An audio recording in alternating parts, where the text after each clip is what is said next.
আজ আমি চলে এসেছি ঠাকুরবাড়ি মুরগি কোরমা রেসিপি নিয়ে। কোরমা এবং কালিয়া এই দুই রান্নারই জন্ম পার্সিয়ায়, পরে ভারতবর্ষে আসে মুঘলদের হাত ধরে। ভারতবর্ষে এসে এই রান্নার নানান পরিবর্তন হয়, কোথাও বা পড়ে কাজু, কোথাও টমেটো, কোথাও চালমগজ, কোথাও বা অন্য কিছু। এই রান্নায় যখন ঠাকুর পরিবারে এসে পৌঁছায় তখন তা কী রূপ নেয় তার প্রমাণ আজকের রান্নাটি। একটা কথা ভুললে চলবে না, তা হলো সেই সময়ে অনেক পরিবারে মুরগির মাংস বাড়িতে ঢুকতো না, কিন্তু ঠাকুর পরিবার ছিল ব্যতিক্রম। কেবলমাত্র মুরগির মাংসই না, অন্যান্য অনেক প্রকারের মাংস এবং এমন অনেক রান্নাই সেখানে করা হতো যা রোজকার ঘরোয়া পরিবারে তা অনেক সময়ই হতো না। আজকের রান্নাটি কিন্তু সেই স্বাক্ষরই বহন করে। আজ আমরা শিখব ঠাকুরবাড়ির মুরগি কোরমা।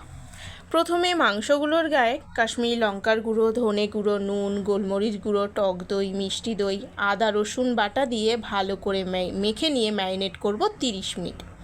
কড়াইয়ে সাদা তেল ও ঘি গরম করে চিনি ফোড়ন দিয়ে কেটে রাখা পেঁয়াজগুলোকে দিয়ে বেরেস্তা বানিয়ে অর্ধেকটা তুলে নেব।